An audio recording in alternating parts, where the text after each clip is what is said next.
श्रीमहागणाधिपतये नमः। श्रुतिस्मृतिपुराणानाम् आलयं करुणालयं नमामि भगवत्पादशङ्करं लोकशङ्करम्। अपारकरुणासिन्धुं ज्ञानदं शान्तरूपिणं श्रीचन्द्रशेखरगुरुं प्रणतोऽस्मि मुदान्वहम्। देवे देहे च देशे च भक्त्यारोग्यसुखप्रदं बुधपामरसंसेव्यं तं श्रीजयेन्द्रं नमाम्यहम्। नमामः शङ्करान् वाक्यविजयेन्द्रसरस्वतीं श्रीगुरुं शिष्टमार्गानुनेतारं सन्मतिप्रदं सर्वमङ्गलमाङ्गल्ये शिवे सर्वार्थसाधिके शरण्ये त्र्यंबके देवी नारायणि नमोस्तुते। ఆత్మస్వరూపులారా, వసంత పంచమి ప్రాతకాల శుభాభివందనములు. సాక్షాత్ సరస్వతి స్వరూపం కాంచి కామకోటి పీఠం యొక్క పరమాచార్య స్వాముల వారు 68వ పీఠాధిపతులు, సర్వజ్ఞులు. సర్వజ్ఞ పీఠాన్ని అధిరోహించినటువంటి మహాపురుషులు 6 శంకరు నుండి నేటి వరకు శ్రీ శంకర విజయేంద్ర సరస్వతి స్వామీజీ వరకు అవిచ్ఛిన్న పరంపర కొనసాగుతుంది. లోక కళ్యాణార్థమై విద్యకు చాలా ప్రాధాన్యం ఇచ్చినటువంటి కామకోటి పీఠం, అందులో విశేషంగా వేద విద్యను ప్రతిష్ఠించినటువంటి మహాపురుషులు, ప్రాతస్మరణీయులు, అనంత విభూషితులు, మహా జ్ఞాని. సరస్వతి అనేటువంటిది నామం కాంచి కామకోటి పీఠంలో ఉన్నటువంటి యోగ నామం. అది ఇంద్ర సరస్వతి. ఎలా శ్రీ చంద్రశేఖరే ఇంద్ర సరస్వతి, శ్రీ జయేంద్ర సరస్వతి, శ్రీ శంకర విజయేంద్ర సరస్వతి. ఇంద్ర అనేటువంటి పదం సాక్షాత్ దేవేంద్రుడు సర్వజ్ఞ పీఠానికి శిరసాష్టాంగ వందనం సమర్పించి ఇంద్ర అనే నామకరణాన్ని మీరు యోగపీఠంలో పెట్టుకోవాల్సిందిగా ప్రార్థించారు. అలానే మహాసరస్వతి కామాక్షీదేవి వద్ద ఎల్లప్పుడూ సహచరిగా ఉంటూ అమ్మవారి సేవ చేస్తున్నటువంటి మహాసరస్వతి తన యొక్క నామాన్ని మీ యొక్క అంకిత నామంగా తీసుకోవాల్సిందిగా ప్రార్థించి సమర్పించినటువంటి నామమే సరస్వతి. ఈరోజు వసంత పంచమి, మహాసరస్వతిని పూజించేటువంటి పుణ్యదినం. అట్టి పరమ పవిత్రమైనటువంటి శుభదినంలో ఆచార్యులు అయినటువంటి మహాస్వాముల వారిని స్మరించడం మనందరి యొక్క అదృష్టం. వారి లీలలే శ్రీమద్ రామాయణము, వారి లీలలే భాగవతం, వారి లీలలే అత్యంత పవిత్రమైనటువంటి నిత్య స్మరణగా అందరూ స్మరిస్తారు. ఒకరోజు శంకరనారాయణ అనేటువంటి ఒక భక్తుడు మహాస్వాముల వారి దగ్గరికి వచ్చాడు. ఆయన కంచి కామకోటి పీఠానికి ఎంతో వినయ విధేయతలు ప్రదర్శించి మరియు ఎంతో సేవ చేసినటువంటి వాడు. ఆయనకు ఒక వింత వ్యాధి ఆయనకు ప్రారంధం వశం వలన దాపురించింది. ఆయన ఎన్నో మందులు తీసుకున్నాడు, కానీ ఏం ప్రయోజనం కాలేదు. అదేంటనగా 15 రోజులకు ఒకసారి ఒక విపరీతమైన జ్వరం ఆయన బాధించేది. ఎందరో వైద్యులు ఎన్నో రకాల మందులు వాడినా కూడా ప్రయోజనం కాలేదు. చివరిగా ఈ వ్యాధి కేవలం మహాస్వాముల వారి వలన గుణమవుతుందని భావించి నమ్మకంతో శ్రీవారి దగ్గరికి వచ్చారు. వచ్చి తన విషయాన్ని చెప్పవాలా అనుకుంటుండగానే స్వామివారు ఆయన్ను, ఇదేనా రావడం, బాగున్నావా, ఇంట్లో అంతా క్షేమమేనా అంటూ, సరే కదులుదాం మనమంతా అంటూ అతన్ని తీసుకొని కాంచీలో అత్యంత ముఖ్యమైనటువంటి అనేక రోగములను దూరం చేసేటువంటి జ్వరహరేశ్వర దేవాలయం అని శంకర మఠానికి చాలా దగ్గరలో ఉంది. స్వాముల వారు అతన్ని తీసుకొని ఆ జ్వరహరేశ్వర దేవాలయానికి వెళ్ళాడు. ఆ రోజు కార్తీక మాసం, మిగులుగా ఆదివారం వేరే. అక్కడ జ్వరహరేశ్వరుని దర్శనం చేసుకున్న తర్వాత అప్పటికే ఆ యొక్క పురోహితులు అక్కడ ఎవ్వరు లేరు, తలుపు వేసుకుని వెళ్ళారు. స్వామివారు అన్నారు, కొంచెం డబ్బు ఏదైనా ఉందా నీ దగ్గర అన్నారు. లేదు స్వామి, చాలా అవసరంగా వచ్చేసాను, మఠంలో నేను ఉన్నాయన్నారు. అయితే సరే దగ్గరలో ఎవరి దగ్గరన్నా కొద్దిగా పైకని తీసుకురా అన్నారు.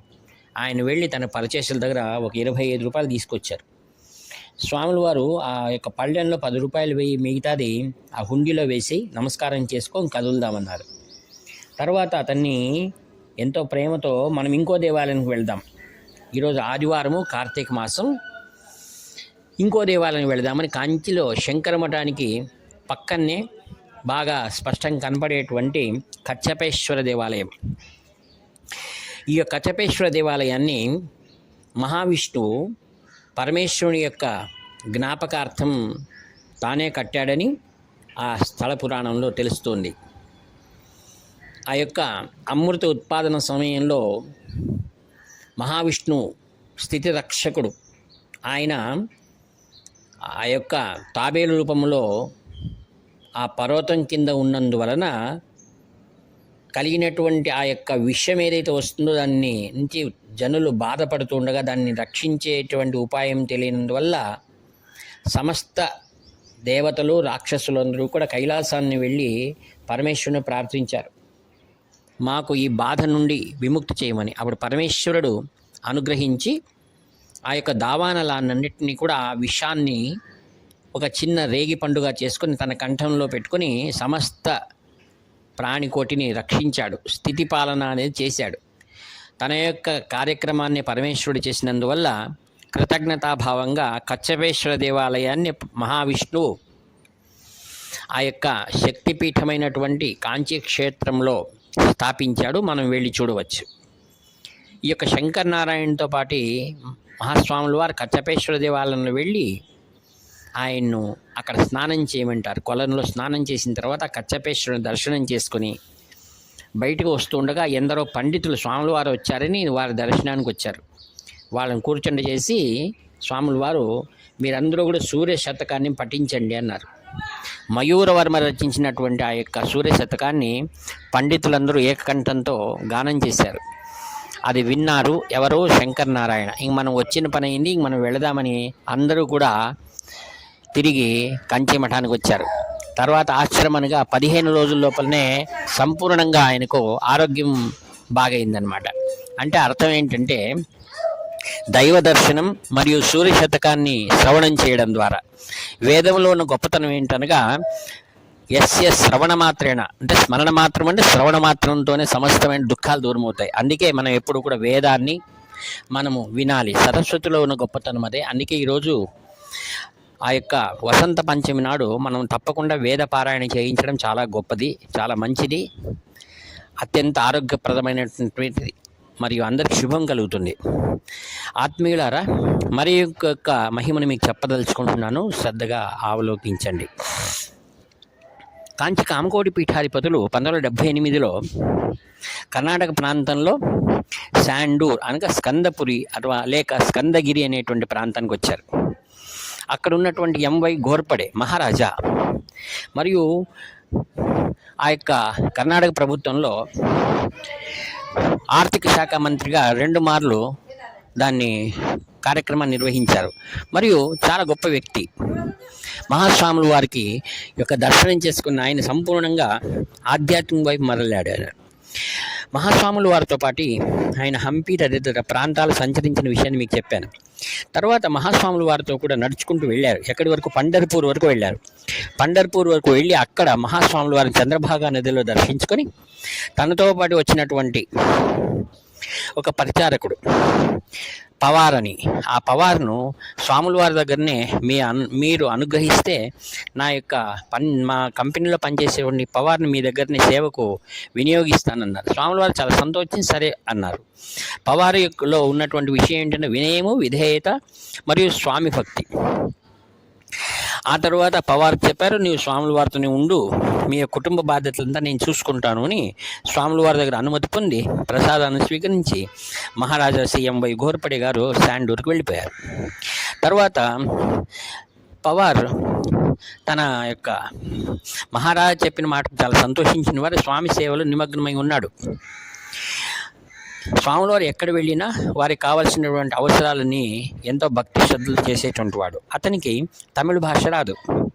తర్వాత స్వాముల వారు 6 ఏళ్ళు ఆ యొక్క సంచారం ముగించుకొని కాంచీపురానికి వస్తారనమాట. వచ్చిన తర్వాత ఒకరోజు స్వాముల వారు ఏంటంటే ప్రతి ఒక్కరు కూడా మఠంలో ఉన్న వాళ్ళు భోజనం చేయాలి, కడుపు నిండా ఎవరు కూడా ఉపవాసం ఉండకూడదని. అప్పుడు పవార్ను అందరూ భోంచేశారని అతన్ని కూడా అడుగుతాడు. అతను లేదు అంటాడనమాట. అప్పుడు మేనేజర్ని పిలిచి ఇతను ఎందుకు మీరు విచారించలేదు అని చెప్తాడనమాట. అప్పుడు తప్పైపోయింది స్వామి, నేను విచారిస్తాను అన్నాడు. ఆ విధంగా పవారు స్వామివారితో ఉన్నారు. ఆ తర్వాత ఒకరోజు కుటుంబ వ్యక్తులందరూ కూడా పవారిని చూడడానికి వస్తారు. వాళ్ళందరూ కూడా తిరుపతికి వెళ్ళాలి, స్వామివారిని చూసి అలా తిరుపతికి వెళ్ళాలనుకుంటున్నప్పుడు స్వాముల వారు నువ్వు వెళ్ళిరా అంటాడనమాట. అన్నప్పుడు ఇంకా స్వాముల వారు అనుమతి లభించింది, ఉదయాన్నే వెళ్ళాలి. స్వాముల వారు తేనంబాకంలో ఒక దేవస్థానంలో తన శివాలయంలో కూర్చొని తపస్సిస్తున్నారనమాట. ఉదయం లేచి సాక్షాత్ శ్రీ వెంకటేశ్వర స్వామి ఈయనలో నాకు కనపడ్డాడు. అప్పుడు పవార్ అంటాడు, నేను ఇంక తిరుపతికి వెళ్ళను స్వామి, ఆ స్వామివారు మీలో ఉన్నారు అని చెప్పి సాష్టాంగ దండ ప్రణామం చేస్తారు. స్వాముల వారు అంటారు, అవును, ఎవరు అయితే గురువు ఉన్నాడో అక్కడ శ్రీహరి ఉంటాడు, నీ నమ్మకం అటువంటిది అని చెప్తాడనమాట. ఆ విధంగా పవార్కు స్వాముల వారు వెంకటేశ్వర స్వరూపంలో దర్శనం ఇచ్చాడనమాట. ఈ విధంగా భగవంతుణ్ణి మనం ఎవరైతే శ్రద్ధగా కొలుస్తామో వారు గురు రూపకంగా మనకు దర్శనమిస్తారు.